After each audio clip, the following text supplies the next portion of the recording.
Welcome to Legendary Physique. I'm Richard Baldwin, your host, and I'm here interviewing Jerry Brainum, whose Applied Metabolics newsletter has all you need to know about nutrition and training. Every month this thing comes out, and every month I get excited. Jerry, last month was great again. I mean, I like the fact that people can gain weight from exercise and stuff, and the way you broke it down to explain just who this happens to and why, and how they can avoid it was great. Yeah. I don't want to give it away. Let them get the newsletter.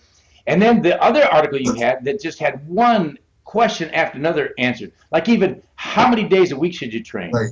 And well, I like it at the end. You said you sort of need to figure that out for yourself because it depends on your metabolism and your, how you fast recuperate, how old you are, and all that stuff. Right. But you explained very well how to figure that out, I think. Well, And then you, go ahead. yeah. Go ahead. Keep talking. I'm sorry. Well, that wasn't it. There was a ton of stuff. I mean, just that one article was. You get more than 50 magazines just in that one article. It was amazing. There's no comparison. See, if you notice my style, Richard, is let's say I write on a study. Now, let's face it, there's a lot of people that can write on studies. I mean, all you have to do is understand a little science lingo.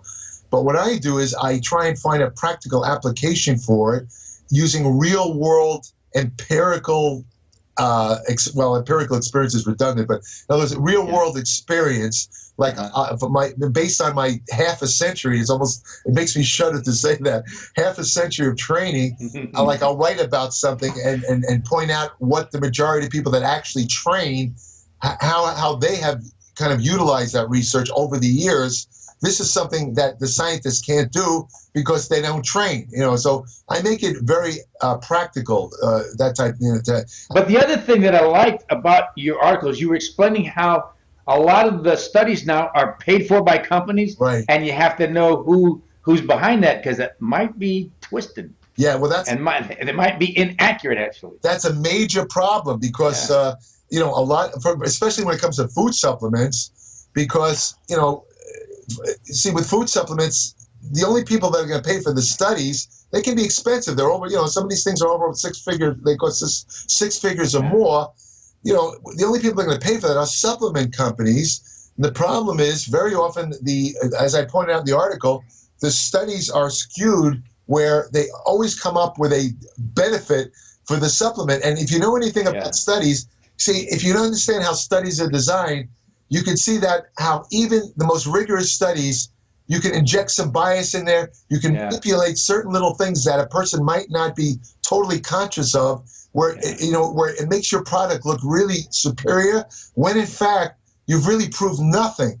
So I saw that years ago when I was a psychology major, and I'd see these studies, and I'm going like, you can't make those conclusions from this evidence. Exactly. And that's what you do. You look at the evidence and you figure that out, and it really is a help. Oh, yeah. In other words, I actually try to avoid. See, a problem with these studies presented at these conferences is that you get a lot of them are these like supplement studies, and to me, they're nothing more than ads. They prove nothing. All they're doing is selling a product, and I won't write about them. So in other words, in my newsletter, I will not write. I do see them, however, show up all over the web. I see them on blogs. Other people. But you did have some good stuff in that article last month about some supplements that definitely do not work. And you compare some other studies, so that's helpful too. So we don't waste our money. Oh yeah, that's what I will write about. In other words, if I come across, and some of these, oddly enough, some of these studies are published. I don't know how they got into the literature.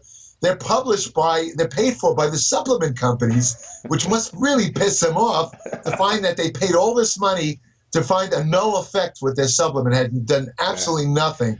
Well, maybe they're hoping the average person doesn't see it. Yeah, well, that's the thing, and most people. So they only publish this stuff that's skewed in their way. Yeah, well, most people won't see it because these things are in medical journals, and most people don't read medical journals. So what they'll do is they'll take the positive studies and put those in the ads, rather obviously than the ones that didn't show any effect. So we're basically telling some people what they missed. What do you got for us in the September issue? Okay, I got some good stuff. Now, you remember the last month, I went to I basically covered the new studies that were presented at a National Strength and Conditioning Association conference. Yes. Well, I happened to come across another conference. This one's is probably the biggest one of all. It's the American College of Sports Medicine. That's the #1 premier sports medicine research organization in the world. And even I've heard of it. Oh yeah, unfortunately, they publish a number of journals, Medicine and Science and Sports and Exercise.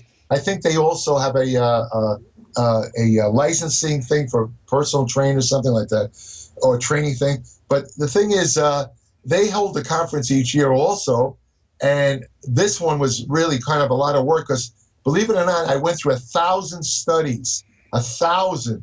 And most of them were unusable. Why get your newsletter? You're doing the work for me. I'm telling you, most of them were just unusable, these studies. I mean, a lot of them involved, let's say, sports medicine surgery. I mean, obviously, I'm not going to talk about arthroscopic, new findings in arthroscopic. I mean, that's great for if you're an orthopedic surgeon, but I'm not writing for orthopedic surgeons. Although, if orthopedic surgeons have an interest in exercise and nutrition, they'd get some benefit from reading my newsletter. But I'm writing for people, ordinary people that work out or, that are interested in health. So I skipped over those, and I tried to find the studies that I think would, again, have the most practical implication.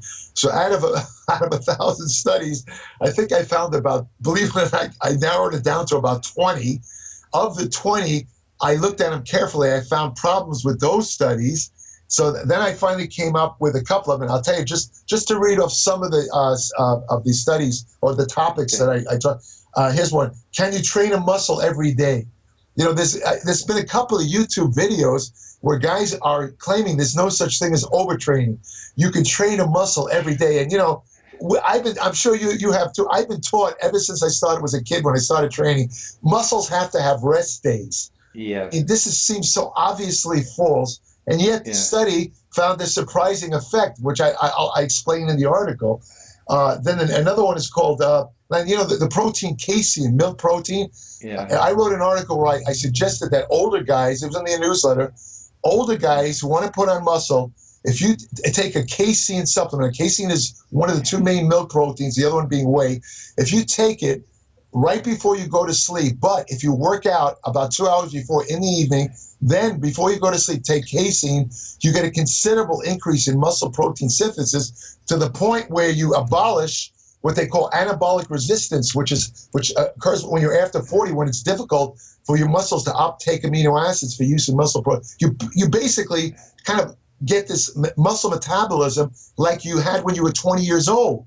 But and one reason you said casein is because it absorbs more slowly and steadily, right, than whey. Yeah. Casein is released gradually over 7 hours. Yeah. So if you take it before you go to sleep, it's released it's almost like having an IV drip in your arm of amino. Yeah. You get a constant supply of amino acids all night long. Whey peaks in 60 minutes. It's gone by 90 minutes, basically. Yeah. See, now good after workout thing in the afternoon or something. Exactly. Or it's also good for. It's not quite the same punch as whey in regards to muscle punch. In other words, because whey provides amino acids a little faster, you get more of a protein synthesis effect, a muscle protein synthesis effect from whey. But casein would be good for, for the nighttime use. Or let's say you're a guy who doesn't want to eat a lot of protein foods, but doesn't want to take protein supplements 5 times a day. If you take casein, you only need it once or twice a day, and that's it. Yeah. You're covered. Yeah.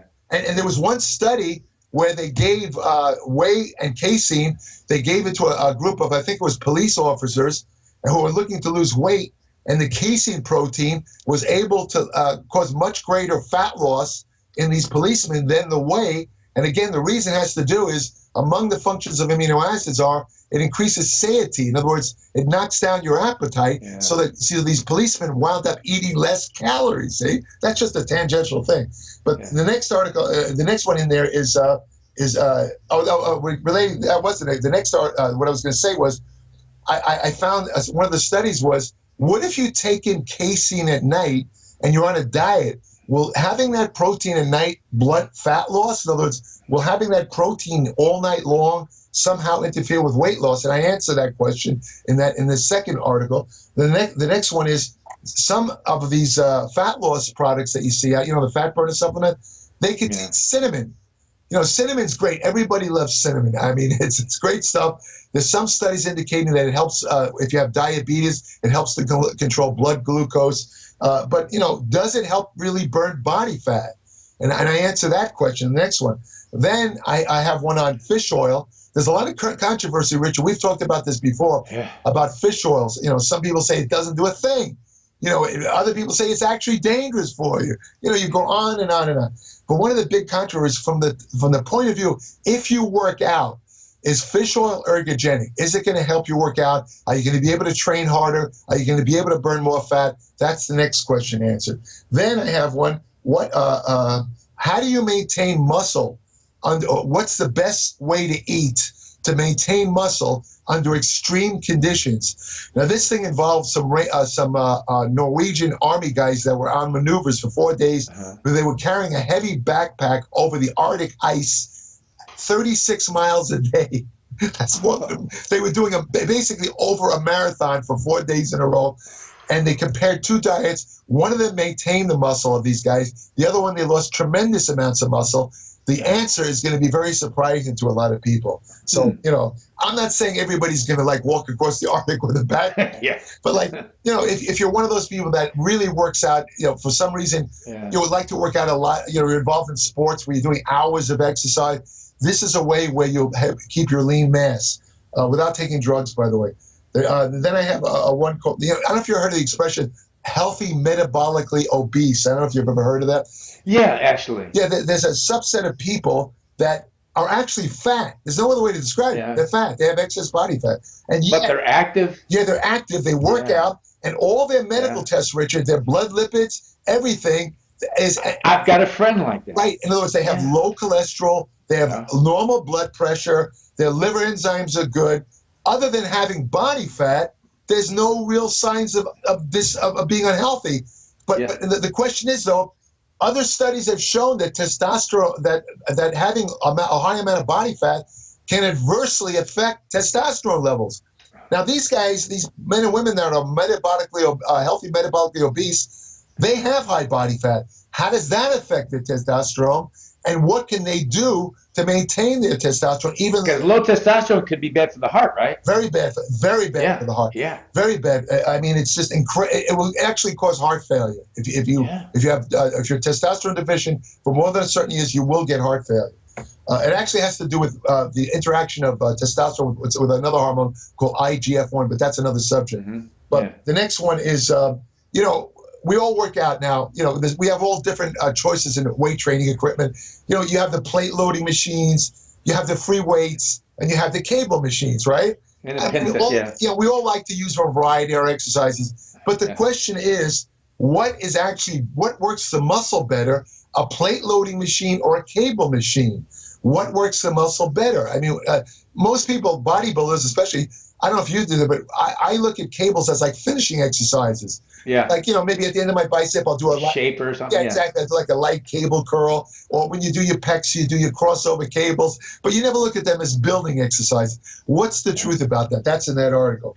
That's just because I see a lot of pros that put videos up. They're using machines. They're using machines, exactly. Yeah. I mean, this guy, Phil Heath, who's Mr. Olympia, if you watch one of his YouTube videos, that's who I had in mind. Almost all of his workout, every body part he puts up, chest, back, arm, they're all machines. He does very few free weight words. I assume that he's telling the truth. I mean, I don't know if he is or not, but anyway. Then I have an article on this is kind of a little bit of a medical article, but in other words, prostate cancer.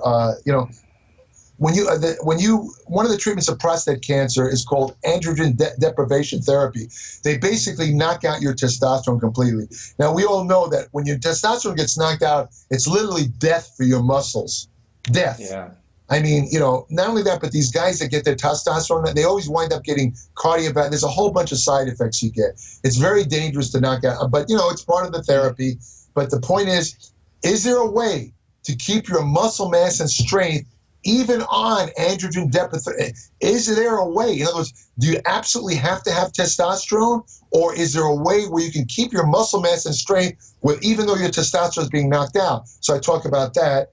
And then the final one, and this again, these are all studies from the American College of Sports Medicine.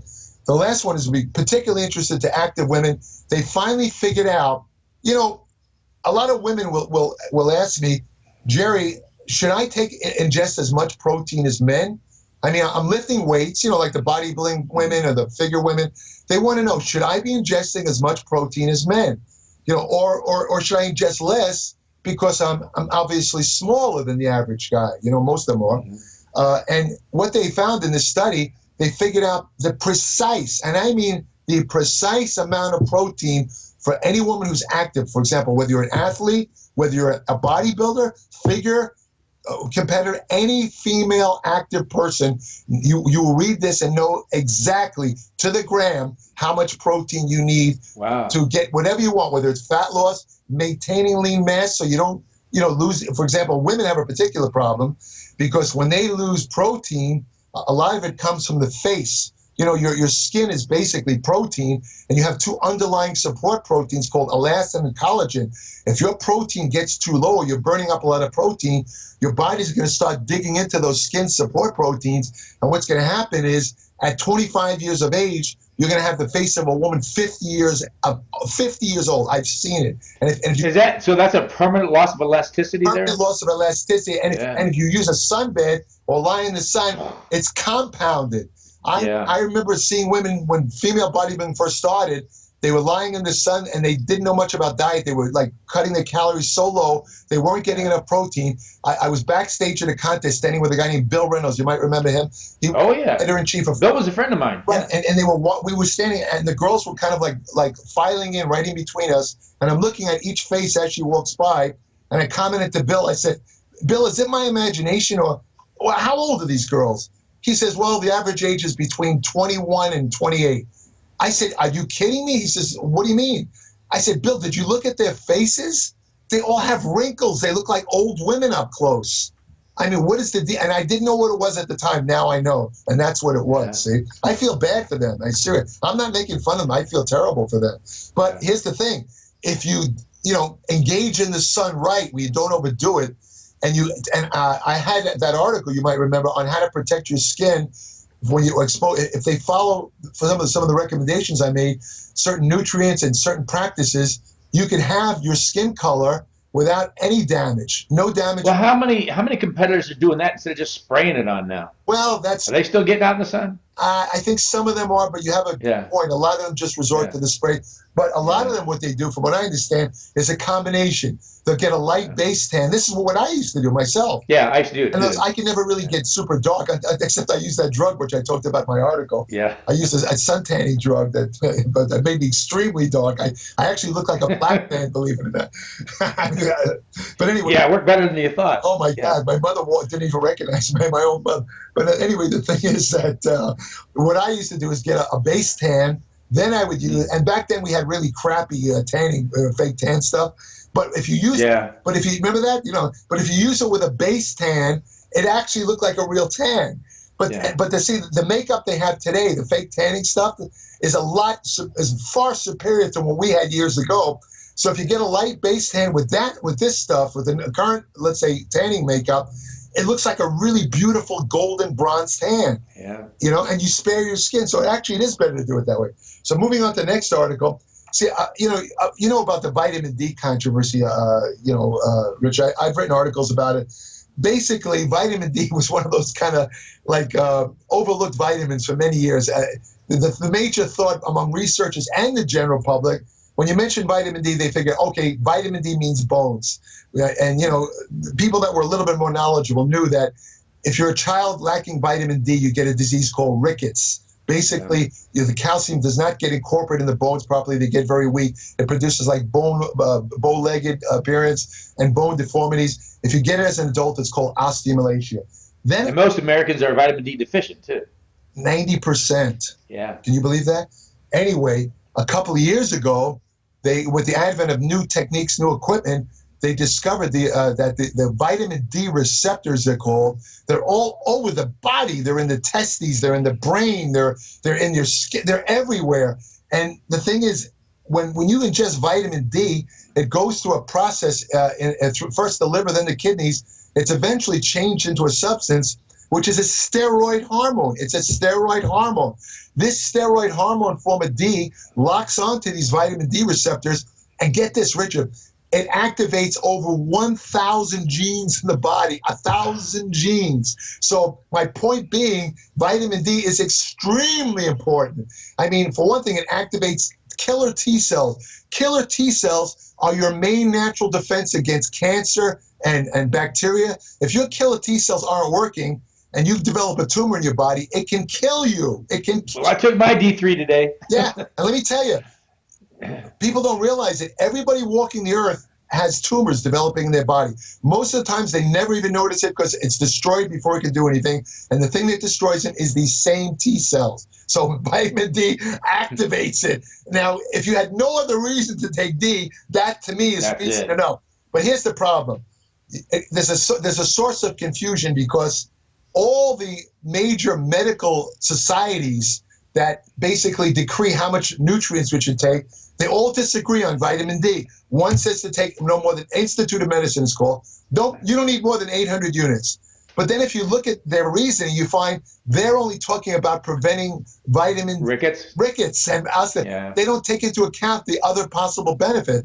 Then you go to the Endocrine Society, they do take in the other benefits. Their suggestions are about, 3 times higher than the now. And then there's a third medical society that's kind of in between the other two, leaving the consumer scratching his head saying, wait a minute, how much D do I really need? Give me an answer here.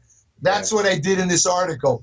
It's basically a 2-part article. It's in one part, but the first part, I talk about precisely, and talking the exact amount, no ranges, the exact amount of vitamin D, a person of normal weight, obese person, and an older person, because vitamin D needs vary among those types. If you're obese, you need much more vitamin D because it doesn't get absorbed as well. If you're older, it doesn't get absorbed as well. So I give the exact amount of D for those 3 types. Then the second part of the article, I talk about, this is going to be interesting, athletes and bodybuilders. Studies show, hey, Richard, it's no secret. Athletes and bodybuilders, they're more attuned to nutrition because they need it to improve their performance or their appearance if you're a bodybuilder.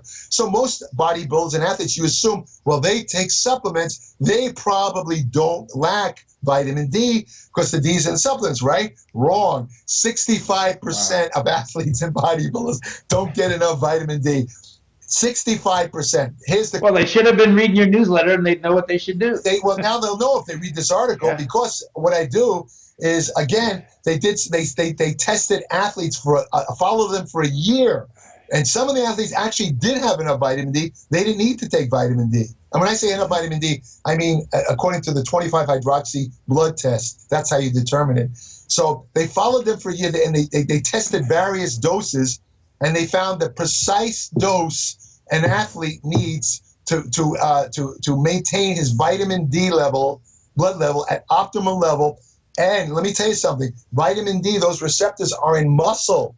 And older people, if they're lacking vitamin D and you give them vitamin D, it's almost like they're taking anabolic steroids. They gain muscle and strength. So if you're an athlete and you're not getting your optimal D, theoretically, it might actually help you build some muscle. So this is a very important article for anyone involved in exercise or fitness or just wants to be healthy. And then the next article, Richard, you as a regular subscriber, I'm not big on editorials. And I'll tell you why. I see a lot of these other publications do have editorials every month. To me, they're an utter waste of time because they don't really tell you any useful information. It's basically some guy just talking about anything he feels like talking about. I mean, I can do an editorial, be like me doing an editorial in Applied Metabolics, talking about how I feel about Donald Trump. I don't think really most readers give a crap, and I don't blame them. Yeah. They shouldn't. Who cares what I think about Donald Trump? Or a lot of them just say what's going to be in the issue, and you can see that in the table of contents. That's exactly right. Yeah. Most of them are like that. Most of them say, here's what we're going to have. And I'm thinking, well, wait a minute, isn't this redundant? I can look at and see what do I need for you? And often the table of contents is on the opposite page. Exactly. So what it boils down to is editorials are just fluff. They're just take up space. So I've only done one editorial in the 2 years I've had my newsletter. September, this issue makes my 2-year anniversary. I thought because it's a 2-year anniversary, I'll do it. And there was a purpose. I did have a purpose. I'll tell you what that is in a second. So, I basically did this editorial briefly thanking all the subscribers, such as yourself. Thanks for supporting me. I appreciate it, blah, blah, blah. I again gave my philosophy about the newsletter, which we both talked about. But here's the interesting part. What I did, and this is why I felt I needed to do this, I gave a preview list of all the articles I intend to do coming up.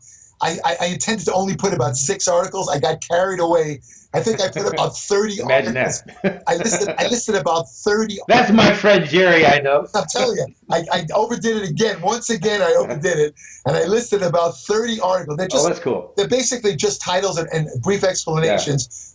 So people of what's coming. Yeah. So preview of coming attractions. Yeah, exactly. That's exactly what it is, and the subscribers could know what's up, what's coming up, and I left out a lot of articles that I do have planned, but this thing I didn't want the editorial to go on for 30 pages, so I stopped there. But so that's what the that's what the September newsletter is, and let me tell you, Richard, seriously, I've acquired in only the last 4 weeks, I've acquired some new information that honestly I had no awareness of.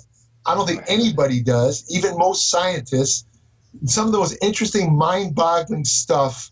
It's incredible, and this also will be in the upcoming newsletters. I swear to God, with my hand, if I had a Bible, unfortunately I don't have a Bible, but if I had, I'm not religious either, but if I had a Bible here, I'd put my hand on it and swear to you, if I was an average person or involved in any kind of fitness, exercise, or just interested in health, I would pay literally almost anything to read my newsletter, because this information is not going to be anywhere. I guarantee it. I promise you. And you will get something out of it.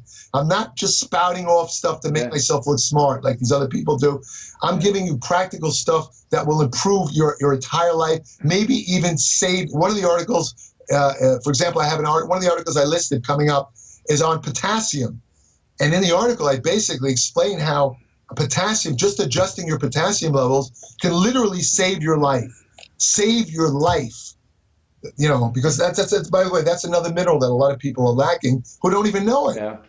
Yeah. So I mean, but potassium is, oh my God, if you don't get enough, you will die without potassium. Seriously. Well, this September issue sounds like another winner. And I'll tell you this, I subscribe to about 4 magazines. Uh-huh. I mean, one's military history and some others, but they're not nutrition or bodybuilding. Well, one's a nutrition magazine, but the rest are other things that have nothing to do with bodybuilding or fitness. And I can tell you that sometimes I get an issue and there's nothing to read, just toss it, right? Right. Your newsletter every month has great stuff in it. Every month. Jerry, I want to encourage everybody out there to go online, go to appliedmetabolics.com and subscribe to Jerry's newsletter. Thanks a lot, Jerry. Really appreciate it. And I'm looking forward to reading the September issue myself. Sponsored by Phoenix Performance Fitness Center. Mention my name, Richard Baldwin, for half off enrollment on any membership plan and 10% off any personal training package.